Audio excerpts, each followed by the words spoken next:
Salam dəyərli müəllimlər, biz ibtidai sinif müəllimlərimiz üçün 25 sualdan ibarət sınaq testi hazırlamışıq. Onu sizə təqdim etmək istəyirik. Bu sınaq tərtib olunub onlayn qruplarımız üçün. Bu sınağı necə işləyə bilərsiniz? Təbii ki, ekranı dayandıra-dayandıra işləyə bilərsiniz ki, sonda neçə düz, neçə səhviniz olduğunu da bu videonun aşağı hissəsində qeyd edə bilərsiniz. Onlayn qruplarımız haqqında məlumat verim. Onlayn qruplarımız nə vaxt açılır, necə açılacaq, hansı məlumatlarımız var, onları qeyd edeyim. Dərsləri mən, yəni ixtisas dərslərini, Azərbaycan dili dərsini mən keçəcəyəm.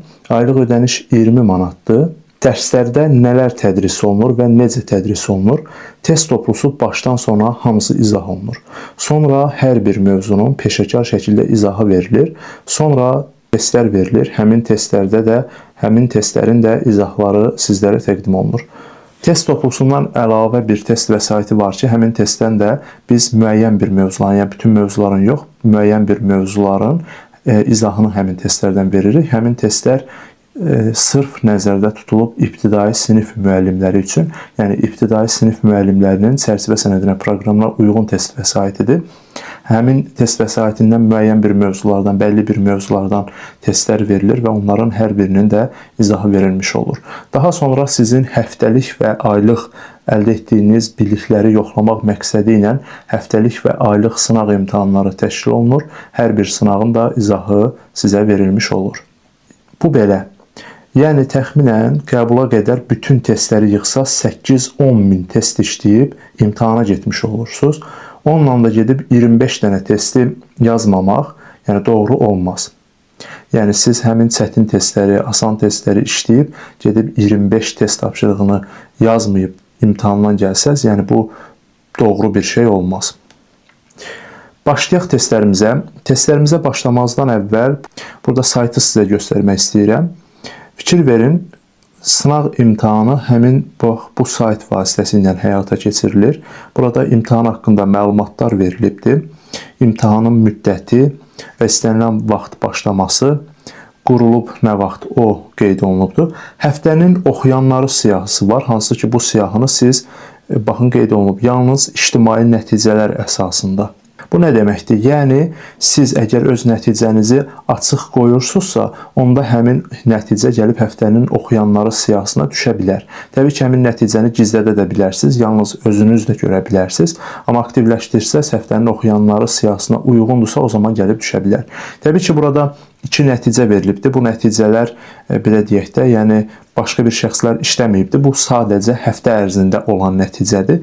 İndi Fatih kursları burada 0 nəticə toplayıbdır. Yəni belə ki, belə deyək də, həmin imtahan işlənməyibdir. Sadəcə olaraq imtahanı yoxlamaq məqsədi ilə, yəni saytın işləyib işləməməsini yoxlamaq məqsədi ilə donub-donmamasını, işləyib işləmədiyini, yəni belə deyək də, telefonda, planşetdə hər hansı donma halı var, yoxdur, bunu yoxlamaq məqsədi ilə etmişik. Ona görə 0 görsənir. Təbii ki, üstəki nəticə isə, yəni 25 sualdan 26 dəqiqə ərzində 10 suala cavab verənin nəticəsidir. Təbii ki, həmin nəticə, belə deyək də, həftə ərzində sadəcə həmin müəllim işləyib yəqin ki. Bilirsiniz ki, bu imtahanı təkcə siz yox, digər qruplarda olanlar da işləyirlər. Yəni, onlar təkrar imtahanı işləmək şansına sahibdirlər, siz də həmçinin. Belə ki, imtahanı təbii ki, bir dəfə işləməyiniz tövsiyə olunur. Sadəcə müəllimlər olur ki, bir imtahanı bir neçə dəfə işləmək istəyirlər ki, bu da onların test işləmə vərdişinin artırılmasına gətirib çıxara bilər. Yəni, ona görə bu testləri bir neçə dəfə işləməyə aktiv qoymuşuq. Yəni, istəyən sadəcə bir dəfə də işləyə bilər. Bu şəxsi seçimdir. İmtahanı qiymətləndirmə hissəsi var. Baxın, burada ulduzlarla qiymətləndirə bilərsiniz. Və imtahan haqqında öz fikirlərinizi bura yazıb, göndər düyməsinə vurmaqla da, yəni imtahan prosesini beləcə bitirmiş ola bilərsiniz. Burada imtahanı işləyəndən sonra həmin linkə daxil olanda keçmiş nəticəmə bax düyməsi var. Baxın, burada demək, keçmiş nəticəmə bax düyməsinə vuran kimi artıq sizin keçmiş nəticəniz gəlir, imtahan sualları gəlir, səhvlər, düzlər hər birini görə bilirsiniz. İmtahanı əldə et düyməsinə vuran kimi qarşımızda belə bir səhifə açılır. İmtahan haqqında məlumatdır. Həmin məlumatları oxuduqdan sonra imtahan qaydaları ilə tanış olursunuz və imtahana başla düyməsinə vurursunuz. İmtahana başla düyməsinə vuran kimi baxın ekranda vaxt geriyə saymağa başlayıbdı. Təbii ki, bir fən olduğu üçün 50 dəqiqə vaxt vermişəm və həmin 50 dəqiqə müddətində 25 suala cavab verməlisiniz. Deyək ki, bütün sualları bitirdiniz, yekunlaşdırdınız, o zaman bitir düyməsinə vurmaqla siz testi bitirə bilərsiniz. Burada tək-tək göstərilsin və ardıcıl göstərilsin düyməsi var. Tək-tək göstərilməsi daha çox tövsiyə olunur. Nəyə görə? Çünki bilirsiniz ki, həm sertifikasiya imtahanında, həm də müəllimlərin işə qəbulu müsabiqəsində, yəni test imtahanında suallar tək-tək göstərilir. Yəni növbəti düyməsinə vurmaqla. Və burada suallara bax düyməsinə vurmaqla siz suallara baxa bilərsiniz. Baxın bu formada, yəni birdən başladı.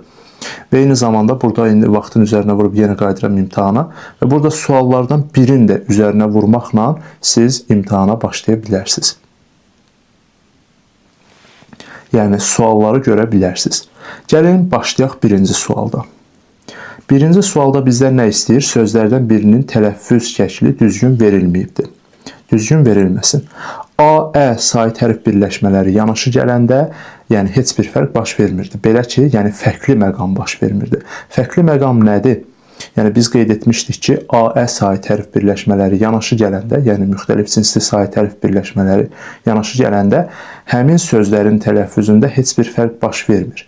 Yəni fərq dedikdə səs düşümü, səs artımı, səs dəyişməsi fonetik hadisələri nəzərdə tutulur. Bilirsiniz ki, səs uzanması fərqli məqam deyil. Amma sözün düzgün tələffüzündə sait uzanırsa, həmin saitin uzanmasını biz göstərmiriksə qoşa nöqtə vasitəsilə, demək ki, həmin söz yanlış tələffüz edilibdir. İndi burada da təbii ki, A, Ə sait hərf birləşməsi arasında nə isə artırılmır və yaxud da bu sözdə nə isə belə deyək də, səs düşmə hadisəsi baş vermir. Amma bu demək deyil ki, həmin sözdə səs uzanması varsa biz onu göstərməməliyik. Göstərməliyik, yəni düzgün göstərilibdir. Bunu mütləq şəkildə qeyd dəftərinizdə qeyd edin. Səs uzanması fərqli məqam olmasa da, əgər sözün düzgün tələffüzündə uzun sait varsa, əgər yoxdursa qeyd eləməyin. Məsələn, deyək ki, kitab sözündə sait uzanması yoxdur. Təbii ki, o sözün düzgün tələffüzü kitab formasındadır və sait uzanmasını göstərmədən qeyd etməlisiniz. Amma səs uzanması varsa, onu düzgün transkripsiyadan, yəni düzgün tələffüzdə göstərməlisiniz. Bu sözün tələffüzü düzgündür. Çilingər sözdə həmçinin düzgün tələffüz olunubdur. Tələffüz şəkli düzgün verilməyən variant lazımdır. Sənətkar. Bəzən bu sözü sənətkar formasında, yəni karı car formasında tələffüz edənlər var. Bu da yanlışdır. Nəyə görə yanlışdır? Çünki kar, keş, pas şəkilçiləri alınma mənşəli şəkilçilərdir və bu şəkilçilər öz dillərində, yəni fars dilində müəyyən bir söz, müəyyən bir anlayış ifadə edirlər. Və bizim dilə isə şəkilçi formasında daxil olublar və bu şəkilçilər, yəni kar, keş, pas şəkilçiləri necə yazılırsa elə o formada da tələffüz olunur. Yəni kar şəkilçisi elə kar kimi tələffüz olunubdur. Bu fikir də doğrudur. Yerinizdə olsam, yəni bu dediyim qaydanı mütləq şəkildə qeyd edərəm. Yəni kar, keş, sənətkar, nə bilim, zəhmətkeş, bu tipli sözlərdə olan o kar, keş, pas şəkilçiləri elə necə yazılırsa o cürdə tələffüz olunur. Daha sonra D variantı qalsın, E variantına baxıram, dəliqanlı. Dəliqanlı formasında tələffüz olunubdur, doğru tələffüzdür. Baməzə sözündə fikir verin. Ba ön şəkilçilərdə sait uzanması halı olur. Və burada da baməzə, yəni A saiti uzun tələffüz olunmalıydı. Düzgün transkripsiyada da səs uzanmasının işarəsi, yəni qoşa nöqtə qoyulmadığına görə yanlış tələffüzdür. Doğru cavab D variantı olacaq. Gəlin elə variantları da vuraq ki, sonda görək neçə düzümüz olacaq. Təbii ki, 25 sualdan 25 düzümüz olacaq. Bu aydın məsələdir. Amma deyək ki, hansısa bir texniki problem yaransa, yəni texniki problem nədir? Məsələn, variantları sürüşdürə bilərəm. Deyək ki, D-ni vurmaq istəyirəm, E-ni vura bilərəm və s. Yəni, bu tipli hallar baş verə bilər. Gəlin elə sona qədər işləyək. Həm də bu sayt necə işləyir, yəni onu sizə əyani formada göstərmiş olaq. Keçək ikinci suala. İkinci sualda nə qeyd olunubdur? İkinci sualda qeyd olunubdur ki, altından xətt çəkilmiş sözlər leksik baxımdan nədir? Ağıl yaşda deyil, başdadır. Burada yaş sözü köynək yaşıdır. Yaş sözü amonim variantında çıxış eləyir. Bilirsiniz ki, insanın yaşı, yəni mərhələləri bu anlamda isimdir. Yaş da burada digər mənada, yəni köynəyin yaş olması, nəm olması, sulu olması burada sifətdir. Yəni amonim variantında çıxış eləyibdir. Neçə vaxt idi ki, bu lotların əlinə bir ov keçmirdi. Ov ismi, yəni ov, məsələn, tutaq ki, dovşan və s. ov bu anlamda atam tez-tez əlləri ilə alnını ovurdu. Ovmaq feili. Yəni burada da sözün kökü və başlanğıc forması ov hissəsidir. Bilirsiniz ki, amonimləri müəyyən edən zaman sözün başlanğıc formasına fikir verməliyik. Ovurmaq olmur, demək ki, qrammatikdir. Ona görə də burada ov demək digər ovla amonimdir. Yəni doğru cavab A variantı olacaq. Keçək növbəti suala. Təsirlik hallı söz hansı birləşmədə işlənmişdir?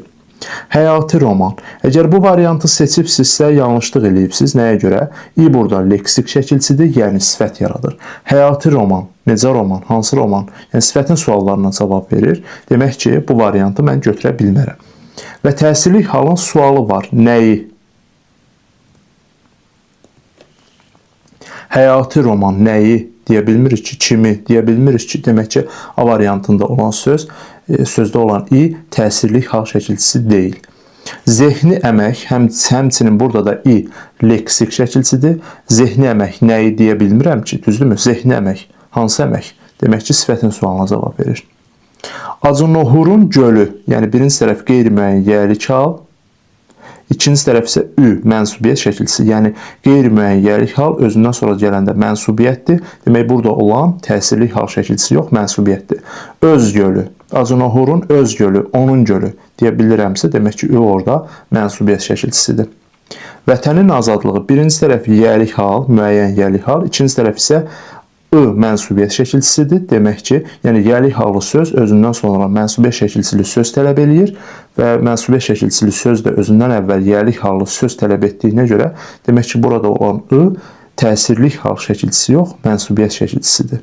Yaxşılığı qiymətləndirmək, burada yaxşı sifəti üzərində yaxşılıq ismi, yəni lıq şəkilçisi var, yaxşılıq ismi və I da orada qrammatik şəkilçisidir. Gəlin görək bu təsirlik hal şəkilçisidir, yoxsa mənsubiyyət. Biz bunu necə fərqləndirirdik? Təbii ki, öz qaydasından istifadə etməklə və yaxud da mənsubiyyət şəkilçili hesab etdiyimiz sözün əvvəlinə yiyəlik hallı söz artırmaqla. Daha çox onun, sənin, yəni şəxs əvəzlikləri, yiyəlik halda olan şəxs əvəzliklərini artırırdıq. Onun yaxşılığı qiymətləndirmək olmur, öz yaxşılığı qiymətləndirmək olmur. Deyə bilərsiniz ki, öz yaxşılığını, yəni ora bir n artıra bilərsiniz ki, bu da yanlışdır. Nəyə görə? Yəni, biz qayda öyrənməmişik ki, özü artıranda, onun artıranda orada hər hansı bir şəkilçi də əlavə etməlisiniz. Yəni, belə bir qayda deməmişəm. Əgər haradansa eşidibsinizsə, yanlış eşidibsiz, düz deməyiblər sizə. Baxın, deyirəm ki, öz yaxşılığı qiymətləndirmək. Demirəm ki, öz yaxşılığını qiymətləndirmək. Yəni, n-nı ora artırmamalısınız. Əgər əvvəlinə öz və yaxud da yiyəlik hallı söz artırırsınızsa, yəni mənsubiyyəti tapmaqdan ötürü, o zaman siz şəkilçi əlavə etməməlisiniz. Öz yaxşılığı qiymətləndirmək deyə bilmədim ki, vəssalam. Demək ki, burada olan nədir? Təsirlik hal şəkilçisidir. Gəlin, təsirlik halın sualını verək və baxaq. Yaxşılığı qiymətləndirmək nəyi? Təsirlik halın sualına cavab verdi. Demək ki, C variantı doğru cavabdır. C variantı. Növbəti sual. Növbəti sual da kifayət qədər maraqlı bir sualdır. Sözlərin hansının tərkibinə görə təhlilində səhvə yol verilibdir? Səhvə. A variantı qalsın, başlayaq B variantından. Sıx sözün köküdür, ıntı leksikdir, danda qrammatik şəkilçidir. Sıx kökdür, düzdür, ıntı leksikdir, düzdür, danda qrammatik şəkilçidir. Sizi burada çaşdıra bilər nə? Siz bu sözü dağıntı sözü ilə, dağıntı deyə bilərsiniz ki, müəllim, axı demişdiniz ki, dağ sözü ilə dağıntı arasında yaxınlıq yoxdur, bu sözün kökü dağıntıdır. Nə olsun ki, yəni ıntı şəkilçisi bu deməkdir ki, yoxdur. Var axı, qazıntı, sıxıntı və ıntı şəkilçisi feylə artırılır. Məsələn, qazıntı. Demək ki, burada sıx sözü sifət yox, feildir. Ümumiyyətlə, heç feil olmasına danışmırıq. Sadəcə olaraq mən istəyirəm ki, burada əlavə bir məlumat da sizə verim. Demək ki, sıx sifəti yox. Yəni, sıx bilirsiniz ki, sifət də ola bilər, feil də ola bilər. Bunun aydınlaşdırılması ilə bağlı kanalımızda video var. Keçid edib həmin videoya baxa bilərsiniz. Sıx sözü burada sifət yox, sıx feilidir. Yəni bu fikir doğrudur. Tanışlıq sözün kökü tanıdı. Tanımaq sözündən tanış sözü əmələ gəlir və tanışlıq ismi əmələ gəlir. Tanımaq kökdür, ş leksikdir, lıq da leksikdir. Həmçinin bu da düzdür. Peşə sözün köküdür. Peşəkar leksik, yəni çar şəkilçisi leksik şəkilçisidir və bir cür yazılır. Casına şəkilçisi də zərf yaradan leksik şəkilçisidir. Yəni casına formasında təhlil etmirsiniz. Casına şəkilçisi var və bu şəkilçisi zərf yaradan leksik şəkilçisidir. Demək, bu da düzdür.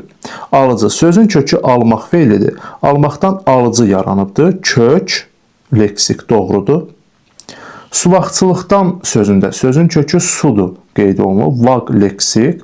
Yəni düşünə bilərsiniz ki, vaq qeyri-məhsuldar şəkilçisidir. Yəni bu formada düşünənlər ola bilər. Amma bu sözün kökü su deyil, suladır. Ola bilər ki, deyə bilərsiniz ki, palçığı tutanda onun tərkibinə su vururlar.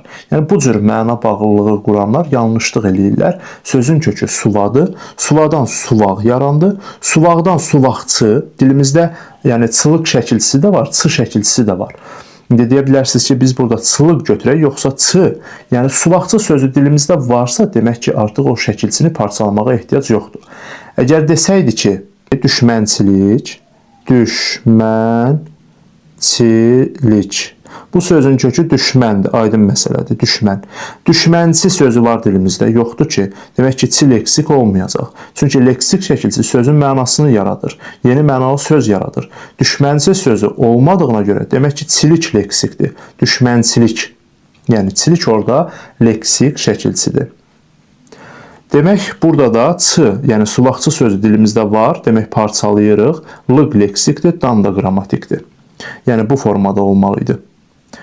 Yanlış, yəni səhvə yol verilmişdir dediyinə görə doğru cavab A variantı olur. A variantı. Keçək növbəti suala. Səhv yazılmış sözü göstərin. Səhv yazılmış söz. Əskilmək doğru yazılıbdır. Sələng doğru yazılıbdır. Qabiliyyət 2 ilə də doğrudur. Təfəkkür, yəni ç formasında 2 ç ilə yazılmalıydı.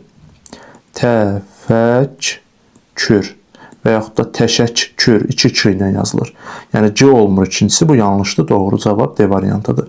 İntellekt sözü də düzgündür. Doğru cavab D variantı. Nümunələrin birində mənsubiyyət və hal şəkilçili qeyri-müəyyən əvəzlik işlənmişdir. Baxın, bu tipli test tapşırıqları müəllimlərin işə qəbulunda, eyni zamanda sertifikasiya imtahanında daha çox istifadə olunur. Yəni, bir neçə şərt, yəni şərtin daxilində bir neçə sual olur. Mənsubiyyət şəkilçisi, hal şəkilçisi və qeyri-müəyyən əvəzlik. İndi gəlin baxaq. Eləsini təyin edin ki, xalqın taleyinə biganə yanaşmasın. Eləsini, onun eləsi burada mənsubiyyət şəkilçisidir və bu da hal şəkilçisidir. Bəs yaxşı, qeyri-müəyyən əvəzlikdirmi? Xeyr, qeyri-müəyyən əvəzlik deyil. O, bu, elə, belə bunlar işarə əvəzlikləridir. Demək ki, A variantı doğru cavab deyil. Yəni, qeyri-müəyyən əvəzlik deyil. Özünüzü kimə sübut edirsiniz? Sizin özünüz mənsubiyyət şəkilçisi, özünüzü təsirli hal şəkilçisi, amma öz əvəzliyi, hər, öz, bütün filan bunlar təyini əvəzliklərdir. Ona görə B variantında çıxıram. Bu işlə bağlı hamınızdan cavab gözləyirik. Hamı qeyri-müəyyən əvəzlikdir. Sizin hamınız, baxın, yəlik halı söz artırıram. Sizin, yəlik hal, sizin hamınız mənsubiyyət şəkilçisi, dan da çıxışlıq hal şəkilçisi. Mənsubiyyət var, hal var və qeyri-müəyyən əvəzlikdir. Doğru cavab C variantıdır. Bizdən öncə birisi buraya gəlibmiş. Birisi. Burada mənsubiyyət şəkilçisi var, amma hal şəkilçisi olmadığına görə demək ki, bu variantı da götürmürəm. Bizdə şəxsən əvəzliyidir. Niyəsini Sənəbar xala sənə deyəcək. Baxın, burada niyəsini artıq burada deyin görək. Yəni, bu qeyri-müəyyən əvəzlik olarmı? Yəni, bu şərh hissəsində qeyd edin. Ümumiyyətlə, bu niyəsini sözünün niyəsini, yəni xüsusiyyətlərini şərh hissəsində qeyd edin. Görək kim düzgün qeyd edəcək. Doğru cavab C variantıdır. Aslı tərəfi məstər olan üçüncü növ təyinli söz birləşməsini göstərin. Aslı tərəf dediyinə görə birinci tərəflərə baxmaq lazımdır. Aha. Oxumaq həvəsi birinci növ təyinli söz birləşməsidir. Yəni üçüncü növ təyinli söz birləşməsi olması üçün həmin birləşmənin birinci tərəfi müəyyən yerlik hal, ikinci tərəfi isə mənsubiyyət şəkilçisindən ibarət olmalıdır. Ona görə A variantı doğru cavab deyil. Yaşamaq arzusu. Yaşamağın arzusu. Yəni birinci tərəf qeyri-müəyyən yerlik hal, ikinci tərəf mənsubiyyət, yəni ikinci növ təyinli söz birləşməsidir. Ona görə B variantında çıxıram. Dərsi oxumaq. Baxın, oxumaq ikinci tərəf məstərlə ifadə olunmuş feili birləşmədir. Bizə lazımdır ki, üçüncü növ təyinli söz birləşməsi olsun.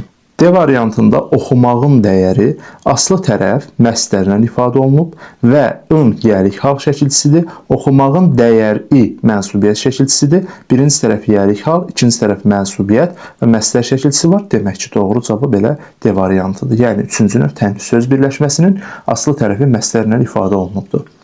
Ağacları sulamaq. Burada nəyi sualına cavab verir? Nəyi? Yəni təsirlik hal şəkilçili sözdür və sulamaq da, ağacları sulamaq burada məstərlə ifadə olmuş feili birləşmədir. Hansı cümlədə isimləşmiş sifət işlənib? İsimləşmiş sifət. Yəni yalnız sifət yox, həm də isimləşmiş sifət olsun. Baxırıq A variantına. Oktay evdəkiləri parka apardı. Ev sözün köküdür. Dəki leksikdir. İndi deyə bilərsiniz ki, Oktayı niyə təhlil etmədiniz? Yəni bunlar isimdir də, park isimdə apardı feildir.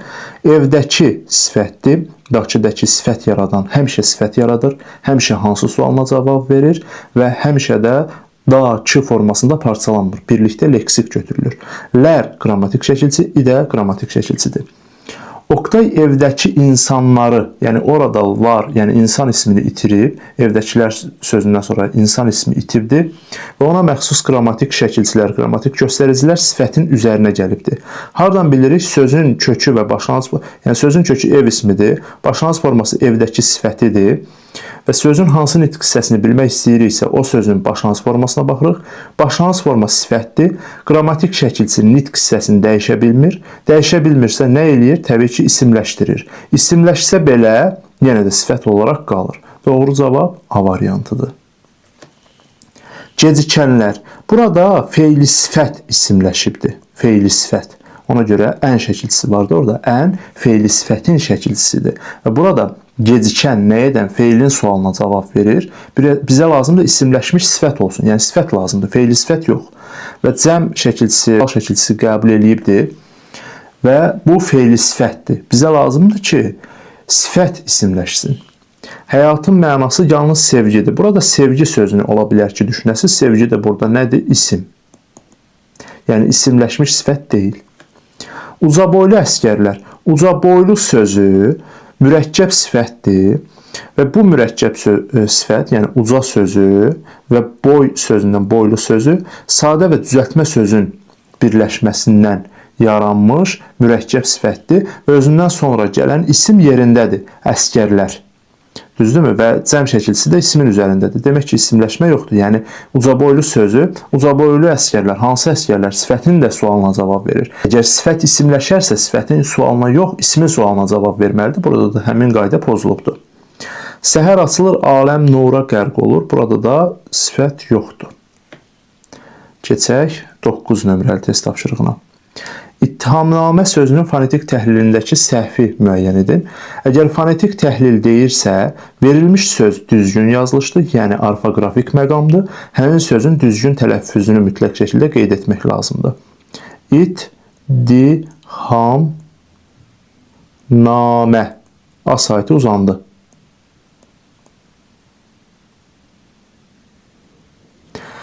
Düzgün tələffüz bu formadadır. Ahəng qanunu pozulmuşdur. Ahəng qanununa sözün düzgün yazılışı üzərində baxırıq. İncə, qalın sayt. Bilirsiniz ki, ahəng qanunu o zaman pozulur ki, sözdə həm qalın, həm də incə saytlar olsun. Yəni, yalnız qalınsa pozulmur, yalnız incədirsə pozulmur. Amma incə və qalın sayt varsa pozulur. Pozulubdur, bu fikir doğrudur. Bizə səhv fikir lazımdır. B variantı. Səslərlə hərflərin sayı bərabərdir. Baxın. Gəlin həmin hissəyə baxaq. Burada Demək 1, 2, 3, 4, 5, 6, 7, 8, 9, 10, 11 hərf var. 1, 2, 3, 4, 5, 6, 7, 8, 9, 10, 11 də səs var. Bu fikir də doğrudur.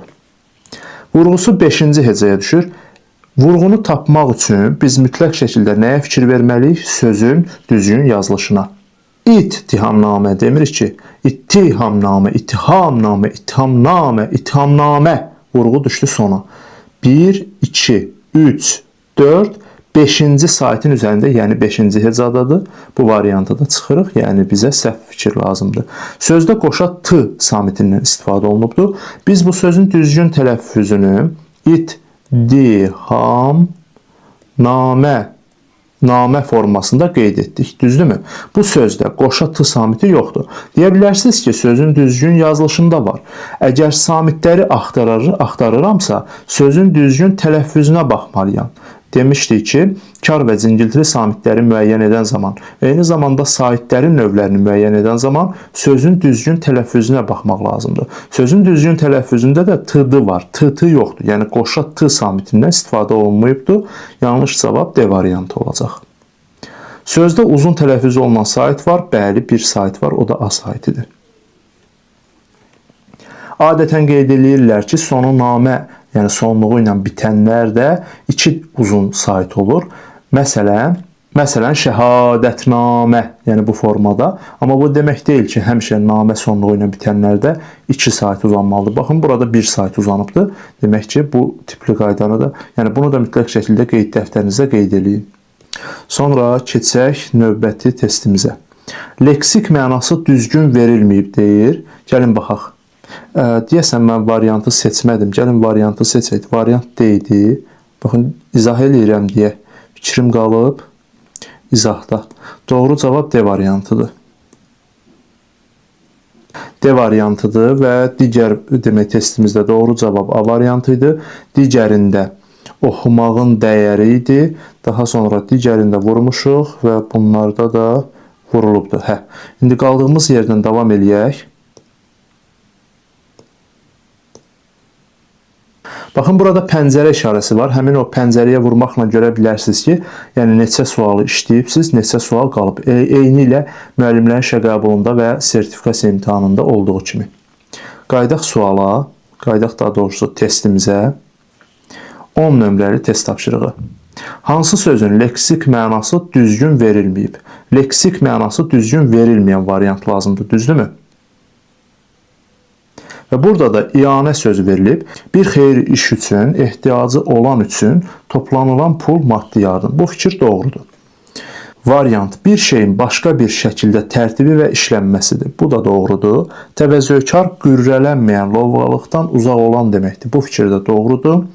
Etina artıq diqqət yetirmə və əhəmiyyət vermədir. Bu da doğrudur. Ümman, payızda yarpaqların tökülməsi. Payızda yarpaqların tökülməsi xəzandır. Ümman isə böyük, yəni dərya, okean bu anlamda, yəni böyük anlamındadır. Ona görə bu fikir yanlışdır, yəni doğru cavab E variantı olur. Burada da demək vuraq E variantı. Sözlərin quruluşca növünü nəzərə alaraq uyğunsuzluğu müəyyən edin. A variantı. Baxın, uyğunsuzluğu müəyyən etməliyik. Dağılmaq sözü. Dağılmaq sözü, sözün kökünü dağ götürübsüzsə, yanlışlıq eləyibsiz. Nəyə görə? Çünki dağla dağıl arasında məna yaxınlığı yoxdur. Əgər məna yaxınlığı yoxdursa, sözün kökü dağ yox, dağıl olur. Maq da qrammatik şəkilçi. Söz sadədir. Bu fikir doğrudur. Nəyə görə? Kök və qrammatik şəkilçidən ibarətdir. Əgər söz yalnız kökdən ibarətsə, o söz sadədir. Əgər söz yalnız kök və qrammatik şəkilçi və ya şəkilçilərdən ibarətsə, o söz də sadədir. Söz o zaman sadə olmur ki, sözün tərkibində leksik şəkilçi var. Sözün tərkibi iki kökdən ibarətdir. O zaman artıq o söz sadə söz olmur. Ya mürəkkəb söz olur, ya da düzəltmə söz. Demək, A variantı doğrudur. Bizə uyğunsuz olan variant lazımdır.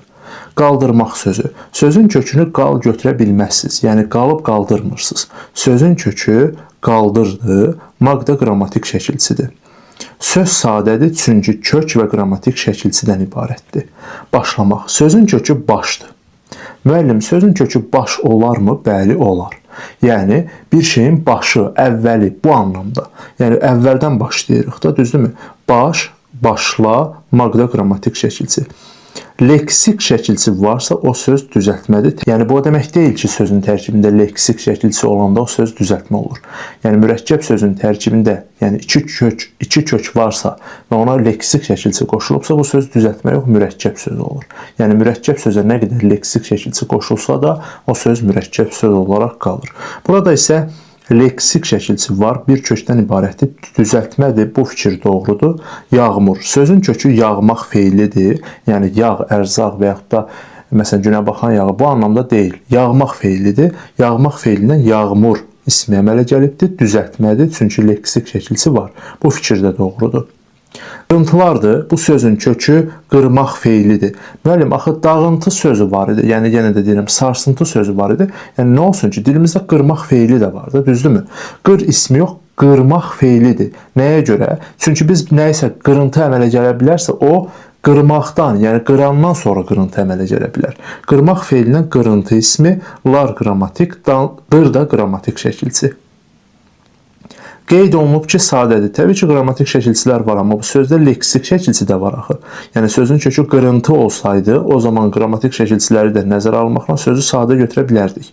Amma ıntı şəkilçisi leksikdir, demək ki, bu söz sadə yox, düzəltmə sözdür. Düzəltmə.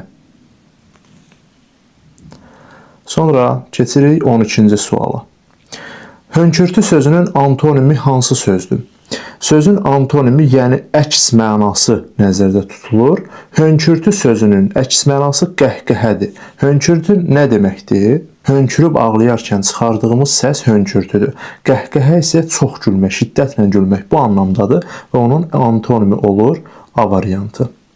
Və isimdir. Hər ikisi isimdir. Bilirik ki, antonim olması üçün həmin sözlərin sadəcə əks mənalı olması yetərli deyil. Həmin sözlərin mütləq şəkildə eyni bir nitq hissəsinə aid olması da əsas şərtdir. Yəni isim, digər tərəfdə isim. Əgər bir tərəf fərqli, digər tərəfdə tamamilə fərqli bir nitq hissəsidirsə, məzmunda əks mənalılıq olsa belə biz o sözləri antonim hesab etmirik. Ağlamaq. Hönkürtü isimdə ağlamaq feildir. Nətər eyni köklü olsun? Demək ki, B variantını çıxıram. Çox gülmək. Hönkürtü, onun əks mənası çox gülmək. Yəni, burada gülmək feili var. Demək ki, bu da olmayacaq. Özünü saxlaya bilməmək. Təbii ki, hönkürtü vurarkən, yəni hönkürtü ilə ağlayarkən özünü saxlaya bilməyə bilərsən. Amma bunun, yəni onun antonim olmasına, antonim olması demək deyil. Sevinmək həmçinin hönkürtü vurmaq, sevinmək burada feildir, ona görə antonimi olmayacaq. Yəni eyni bir nitq hissəsi olmalıdır antonim. Hansı söz suala cavab vermir? Suala o sözlər cavab vermir ki, həmin sözlər köməkçi nitq hissələrdir. Bilirsiniz ki, köməkçi nitq hissələri suala cavab vermir. Kaş da köməkçi nitq hissəsidir. Demək ki, doğru cavab A variantıdır. Kaş, gərək, kaş ki, təki, barı, bircə bunlar arzu ədatlardır. Yəni ədat da köməkçi nitq hissəsidir. Köməkçi nitq hissələri də suallara cavab vermir. Dəftər isimdir, şimşək isimdir, kamera isimdir, işıq isimdir. Bunlar əsas nitq hissəsinə aid olan sözlərdir, yəni suala cavab verir. Məsələn, işıq nə, kamera nə, dəftər nə, şimşək nə. Deməli, keçək 14 nömrəli test tapşırığına. İzaha fokuslandığım üçün mən variantları vurmuram, buna fikir verməyin. Siz çalışın ki, yəni testi işləyəndə mütləq şəkildə variantı vurasınız. Qayıtdım, yenə də vururam. Burada vurmuşduq qəhqəhə.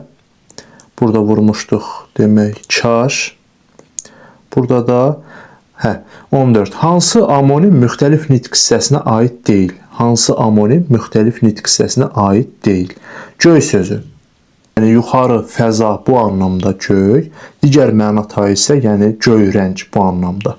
Yəni müxtəlif nitq hissəsinə aiddir. İsim, bir də sifətdir. Sonra gül sözü. Gülmək feili var dilimizdə, həm də gül ismi var, çiçək bu anlamda. Yəni feil və isimdir. Sağmaq feili və sağ tərəf. Demək ki, müxtəlif nitq hissəsinə aid olan sözdür. Yəni digər məna tayda ola bilər ki, məsələn sağ, diri, canlı, ölməmiş və yaxud da bədənin sol tərəfinin əksi olan hissədə yerləşən hissəyə də biz sağ tərəf deyirik. Deməli, yəni sifət kimi, bir də sağmaq feili kimi düşünülə bilir. Yəni müxtəlif nitq hissəsinə aiddir. An feili, anmaq feili var, bir də an, zaman, vaxt anlamında. Yəni burada da olur isim. İsim və feil kimi. Əqrəb sözü isə şəarat növü olan əqrəb də isimdir, həmçinin saatın əqrəbi də isimdir. Yəni müxtəlif nitq hissəsinə aid deyil. Doğru cavab E variantıdır. Sonra hansı say düzəltmə deyil? Gəlin baxaq. Yüzlərlə, 100 müəyyən miqdar sayı üzərinə larla üstü 2 şəkilçisini artırmaqla qeyri-müəyyən miqdar sayı yaradırıq. Yəni düzəltmə sayı yaradırıq. Bu düzəltmədir. Düzəltmə olmayan variant lazımdır. Sonuncu. Son sözünün üzərinə uncu şəkilçisi artırmaqla sıra sayı yaradırıq. Nə olsun ki, yəni saydan yaranmayıbdır. Əsas odur ki, özü sıra sayı hesab olunur. Yəni düzəltmə sıra sayıdır. Demək, bu variantı da çıxıram. Onlarca 10 müəyyən miqdar sayı üzərinə, yəni yuvarlaq müəyyən miqdar sayları üzərinə larla üstü 2 və larca üstü 2 şəkilçisini artırmaqla qeyri-müəyyən miqdar sayı yaratmaq olur. Yəni larca, larla bunlar leksik şəkilçilərdir. Həmçinin acıq şəkilçisi də say yaradan leksik şəkilçisidir, azacıq. Yəni düzəltmə sayıdır. 14-cü sözü. Sizi bu söz çaşdıra bilər. 10 sözün köküdür, 4 sözün köküdür. Üncü də leksik şəkilçisidir. Qeyd dəftəriniz yanınızdadırsa, mütləq şəkildə qeyd dəftərinizə qeyd eləyin ki, mürəkkəb sözün üzərində leksik, yəni mürəkkəb sözə leksik şəkilçisi artırsaq belə, o söz mürəkkəb olaraq qalır. Düzəltmə deyil, mürəkkəbdir. Mürəkkəb. Baxın, gəlin göstərim. Baxın, 10 ayrı bir sözdür, 4 ayrı bir sözdür, eyni zamanda ayrı yazılıbdır. Təbii ki, mürəkkəbdir. Doğru cavab C variantı. Yəni, C variantı doğru cavabdır. Hansı cingiltili samitin kar qarşılığı yoxdur? D-nin qarşılığı T-dir. Düzdürmü? Gəlin göstərək. Deyə bilərsiniz ki, müəllim, bu tipli test tapşırığı axı düşməz, sadədir. Yəni, təcrübə göstərir ki, bu tipli test tapşırıqları da sertifikasiya imtahanında istifadə olunur. MİQ-də istifadə olunmasa da sertifikasiyada istifadə olunur. D-T, C-Ç, Z-S, J-Ş, L-nın isə qarşılığı yoxdur.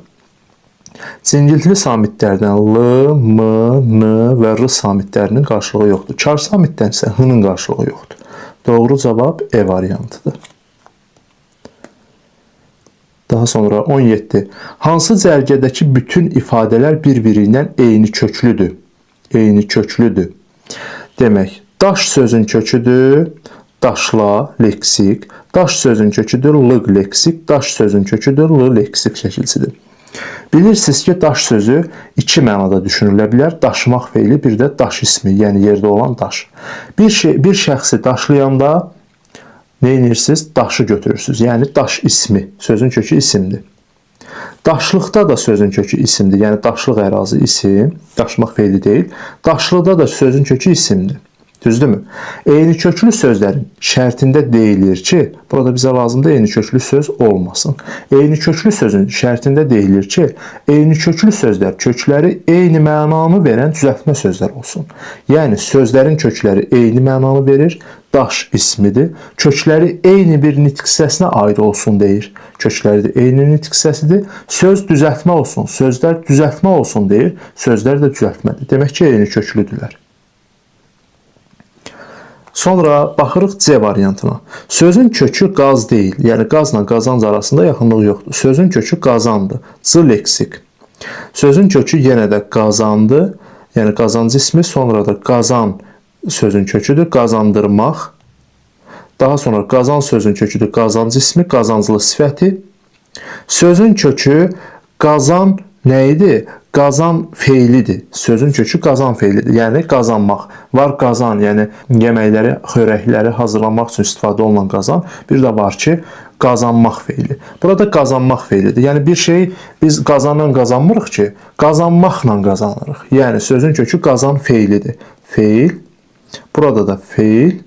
Həmçinin burada da feildir. Və sözlər düzəltmədir. Leksik şəkilçilər var hər birinin tərkibində. Sözün kökü də eyni mənanı verir. Demək ki, eyni köklüdürlər. Diqqət, diqqətli, diqqət, diqqətlə, Diqqət, diqqətsiz sözləri. Diqqət ismidir sözlərin kökləri. Sözlərin tərkibində leksik şəkilçilər var. Deməli, bu sözlər bir-birindən eyni köklüdür. Yəni, kökləri də eyni bir anlayışı ifadə edir.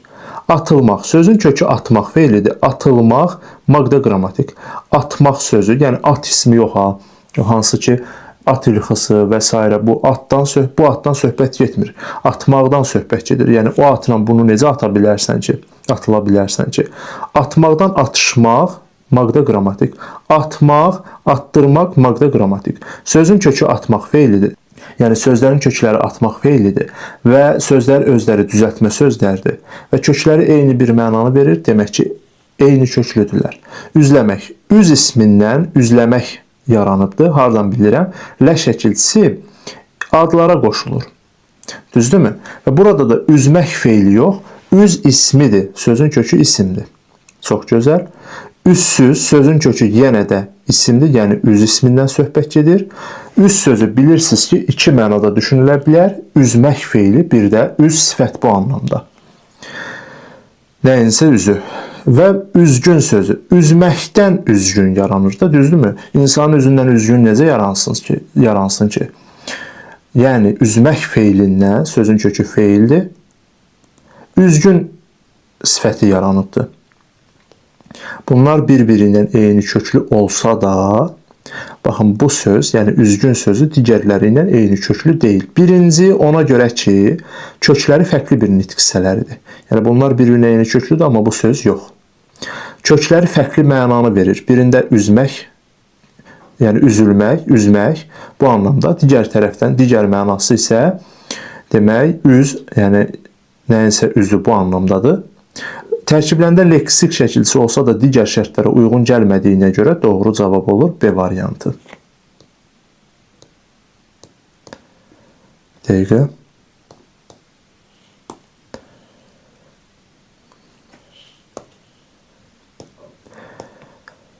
Mənsubiyyət şəkilçili sifəti müəyyən edin. Mənsubiyyət şəkilçili sifət. Adətən öyrəşmişik ki, mənsubiyyət şəkilçisini biz ismin üzərində axtaraq, amma burada sifətin üzərində istəyir.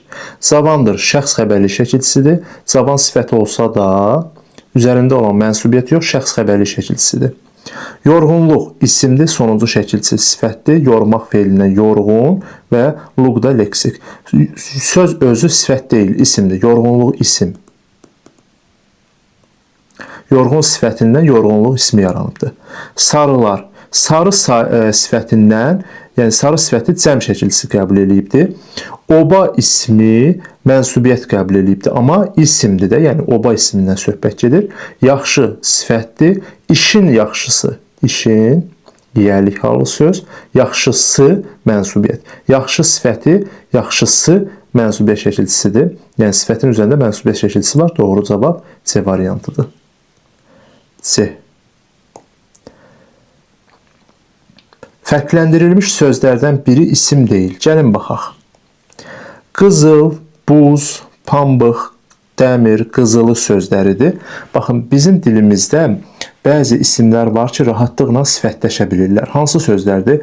Qızıldır, bürüncdür, torpaqdır, çitdir, bezdir, dəmirdir, taxtadır. Bax, bu sözlər, yəni iki isim yanaşı gələndə, yəni bu söz digər başqa bir isimlə yanaşı gələndə asanlıqla sifətləşir. Amma sifətləşmək o demək deyil ki, o sifətdir. Elə isim olaraq qalır. Necə ki, sifət isimləşəndə sifət olaraq qalır, eyni ilə isim də sifətləşəndə isim olaraq qalır. Və burada qısa bir yol, dan qaydasından istifadə edin. Yəni ismə məxsus bir şəkilçidən. Əgər artıra bilirsinizsə isimdir. Qızıldan üzük, yəni qızıldan üzük hazırlana bilər. Buzdan da heykəl hazırlaya bilərsiniz. Yəni oymaqla, yəni buzu oya-oya heykəl hazırlamaq olar. Pambıqdan köynək hazırlaya bilərsiniz. Dəmirdən qapı hazırlaya bilərsiniz. Qızıldan şal hazırlaya bilməzsiniz. Deyə bilərsiniz ki, ola bilsin ki, məsələn, kimsə bir, nətər deyərlər, belə deyək, qeyri-adi, əndirəbadi bir şey hazırlamaq istəyir. Qızıldan şal hazırlayır. Olsun elə. Amma burada qızıl sözü deyil axı. Qızılı, leksik şəkilçisi, sifət yaradan leksik şəkilçisi. Qızılı şal, necə şal? Demək ki, burada sifətdir. Sifət. Yəni təkcə qızıl sözü verilsəydi, onda biz onu isim kimi düşünə bilərdik. Mövcud vəziyyətdə isə o isim deyil, sifətdir. Doğru cavab D variantıdır. Ekranda görürsünüz ki, vaxtımız artıq azalıbdır. İndi mən izah verdiyimə görə vaxtım təbii ki, çox gedir. İndi özüm üçün müstəqil şəkildə işləsəydim, o zaman artıq nəinki 50 dəqiqəyə, hətta daha tez bitirmiş olardım. Amma ekranda vaxt gedir və mən burada qalıb bir variant üzərində bir xeyli qayda sizə deyirəm.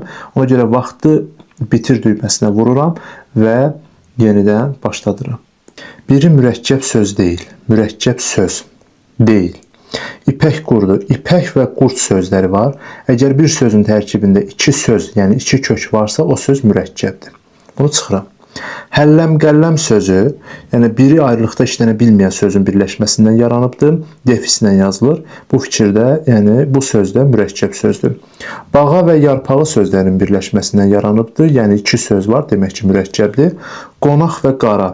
Deyə bilərsiniz ki, yəni müəllim, qara sözünü qonaqla necə yaxınlaşdırıq və s. Yəni qonaq-qara sözü birlikdə defislə yazılan mürəkkəb sözdür. Aşkar sözü isə aşmaqdan aşkar yaranmır və yaxud da aş sözü dilimizdə var və kar sözləri var. Kar bizim dildə yəni şəkilçi kimi gəlib bu aydın məsələdir. Amma aşkar sözündə sözün kökü elə aşkardır. Söz sadə sözdür, mürəkkəb söz deyil. Doğru cavab E variantıdır. E. 21. Onun qara uzun hörükləri var idi. Onun qara uzun hörükləri var idi cümləsinin sintaktik təhlil sxemini göstərin. Demək, var predikativ sözdür, idi də ona bağlanır. Var idi. Nə? Onun hörükləri. Baxın, yiyəlik hal şəkilçisi və onun mənsubiyyəti, onun hörükləri. Üçüncü növ təyinli söz birləşməsi sintaktik təhlil zamanı tərəflərinə parçalanmır, yəni ayrıca cümlə üzvləri kimi təhlil edilmir. Birlikdə bir cümlə üzvü götürülür. Var idi nə? Onun hörükləri birlikdə arasına girən sözlərlə birlikdə cümlənin mübtədasıdır, yəni cümlə və mübtədə və xəbərdən ibarətdir. Doğru cavab D variantı oldu. Növbəti. Sadə əvəzliyi seçin. Sadə əvəzlik. Sadə əvəzlik nə sözündən nəsə əvəzliyi yaranıbdır. Kim sözündən kimsə əvəzliyi yaranıbdır. Filankəs mürəkkəb əvəzlikdir. Bəzisi qalsın bir sözündən də biri əvəzliyi yaranıbdır. Bəzisi, bəzi əvəzliyi orada da si mənsubiyyət şəkilçisidir. Yəni bu əvəzlik sadə əvəzlikdir. Doğru cavab D variantıdır. Biri digərindən eyni köklü deyil. Baxın, yar sözünü görürük. Yəni sözlərin kökündə, görək vaxtımız gedirmi? Bəli. Sözlərin kökündə yar sözü var. Yəni yar sözü iki cür düşünülə bilər. Yar, sevgili canan bu anlamda isimdir. Digər mənada isə yarmaq feilidir. Yarğan necə əmələ gələ bilər? Yarğan müvəqqəti su axınlarının əmələ gətirdiyi dik yamaclı çuxura deyirlər. Demək, o necə baş verir? Yəni, su onu yarır ki, yarğan əmələ gəlir. Sözün kökü feildir. Yarmaq feili. Yaralı. Bir şey yarılır ki, yəni məsələn, əlimiz yarılır ki, o yara bağlayır və yaralı olur. Demək, sözün kökü yenə feildir.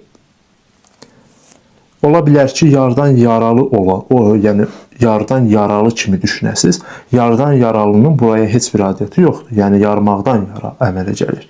Sözün kökü yardır, yarmaqdan yarıq əmələ gəldi. Yarmaqdan yarılmaq əmələ gəldi. Deyə bilərsiniz ki, müəllim, yardı sözü də, yəni sözün kökü bir şeyi yarırsan ki, yəni yardı sözü olur da, yəni yarmaqdan yardı olur. Sözün kökü yardı. Amma d orada leksik yox, qrammatik şəkilçidir. Yardımmaq deyə bilirəmmi? Deyə bilmirəm. Deyə bilmədiyimə görə söz sadə sözdür. Eyni köklü sözü tapırıqsa, birbaşa, birinci növbədə sadə sözləri variantdan çıxmalısıdır. Çünki sadə söz eyni köklü ola bilməz. Eyni köklü sözlər mütləq düzəltmə sözlərdən ibarət olmalıdır. O da olur E variantı. Hansı mürəkkəb adın yazılışında səhvə yol verilibdir? Gəlin baxaq. Səhvə yol verilib. A variantında qeyd olunub ki, Səfəvilər sülaləsi. Yadınızda qalsın ki, tarixi hadisələrin, dövrlərin, sülalələrin, eləcə də qədim yazılı abidələrin və sairənin adlarının birinci sözünün ilk hərfi böyük yazılır. Birinci sözün ilk hərfi böyük yazılır, digəri isə kiçik yazılıbdır. Məsələn, Dəmir dövrü, Şuşa qalası, yəni Şuşa böyük, qalası kiçik, Versal sülhü, Versal böyük, sülhü kiçik, Vətən müharibəsi, Vətən böyük, müharibəsi kiçik. Səfəvilər sülaləsində də həmçinin Səfəvilər böyük, sülaləsi isə kiçik yazılmalıdır. Bu fikir doğrudur. İran İslam Respublikası. Ölkələrin, muxtar respublikaların, vilayət və diyarların rəsmi adlarının tərkibindəki bütün sözlərin ilk hərfi böyük hərflə yazılmalıdır. Hər biri böyük hərflə yazılıbdır. Bu fikir doğrudur. Sonra 28 may. Məşhur tarixi gün və bayram adlarında yalnız birinci sözün ilk hərfi böyük yazılır. Məsələn, 20 yanvar yazsam 20 böyük, yanvar kiçikdir. Və yaxud da 8 mart yazsam 8 böyük, mart kiçikdir. Təbii ki, bunlar hərflərlə yazılanda belədir. Amma həmin günlər rəqəmlərlə qeyd olunarsa, rəqəmdən sonraki birinci sözün ilk hərfi böyük yazılır. Təbii ki, tarixi günlərdən, məşhur günlərdən söhbət gedir. Məsələn, 28 may. Bax, bu formada qeyd olunur. Yəni burada kiçik hərflə yazılsa da rəqəmlə yazılan, ədədlə daha doğrusu yazılanda burada may sözü böyük hərflə yazılır. Və yaxud da 8 mart. Amma qeyd etsəm ki 8 mart, bax burada mart sözü kiçik hərflə yazılır. Bunu da mütləq şəkildə qeyd dəftərinizə qeyd edə bilərsiniz. Yəni bu doğrudur. Sonra qeyd olunub Azərbaycan Respublikasının Kənd Təsərrüfatı Naziri. Baxın, Azərbaycan Respublikasının Səhiyyə Naziri, Azərbaycan Respublikasının Kənd Təsərrüfatı Naziri, Azərbaycan Respublikasının Təhsil Naziri tipli mürəkkəb adları da sahə, yəni məsələn səhiyyə və s. yəni vəzifə, naziri bildirən sözlər kiçik hərflə yazılmalıdır. Yəni Kənd Təsərrüfatı Naziri kiçik yazılıbdır, problem yoxdur. Fəxri adlara gələk. E variantında fəxri ad qeyd olunub, əməkdar incəsənət xadimi. Fəxri adların özək hissəsini təşkil edən ilk söz böyük, yəni bu söz böyük yazılmalıdır.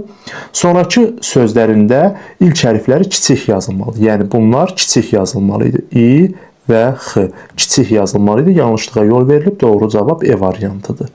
Əməkdar incəsənət xadimidir, xalq şairi. Məsələn, qeyd etsəm ki, xalq şairi sözünü də böyük hərflə yazsam, şairi. Yanlışlıq eləyəcəm. Nəyə görə? Çünki deməli, ilk hərf böyük hərflə yazıla bilməz. Yəni, fəxri adlarda ilk sözün ilk hərfi böyük hərflə yazılır. Bu isə kiçiklə yazılmalıdır. Şairi və yaxud da əməkdar müəllim, əməkdar böyük, müəllim kiçik hərflə yazılmalıdır. Doğru cavab hansı variant oldu? E variantı.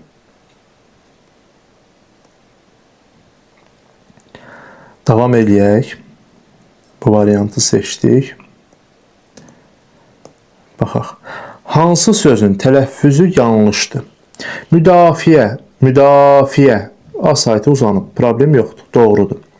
Bacı oğlu yazılsa da bac oğlu formasında deyilməlidir. Doğrudur. Mətbuat. U-A hərf birləşməsində heç bir problem yoxdur. Səhhət, bu söz səhhət deyil, səhhətdir. Elə 2 h ilə yazılır, elə 2 h ilə də tələffüz olunur. Bilirsiniz ki, bəzi qoşa samitli sözlər var ki, kök daxilində həmin qoşa samitlər elə olduğu kimi qalır. Böhtan yox, böhtan, t yox, d olmalıydı. Bu yanlışdır, doğru cavab E variantıdır. İndi gəlin testimizi yekunlaşdıraq. Baxın, bitir düyməsinə vurursunuz. Bitir düyməsinə vurmazdan əvvəl görün nə soruşur sizdən. İmtahanı bitirməzdən əvvəl cavab kartına nəzər yetirməyiniz məsləhətdir. İmtahanı bitirmək istədiyinizə əminsinizmi? Gəlin cavab kartına baxaq.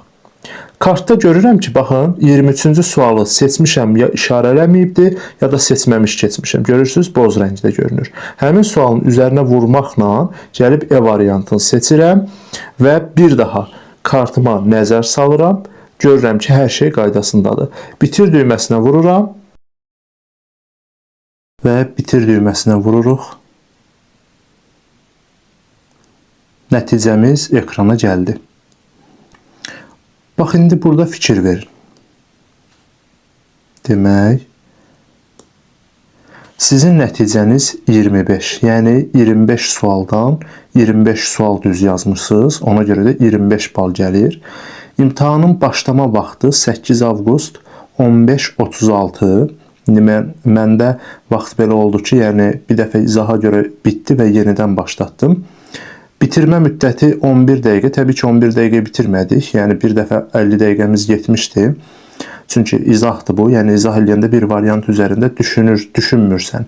Sadəcə həmin variantı bir neçə yollarla izah eləyirsən və bu da kifayət qədər çox vaxt aparır.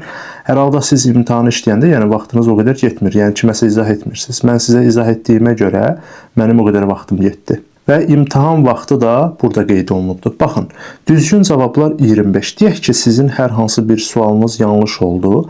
Bax, onu burada göstərəcək. Məsələn, 2 sual tutaq ki, yanlış oldu. Onu belə göstərəcək. Cavabsız suallarda boz rəngdə görsənəcək. Yəni, həmin hissəni burada göstərəcək. Və burada nə var?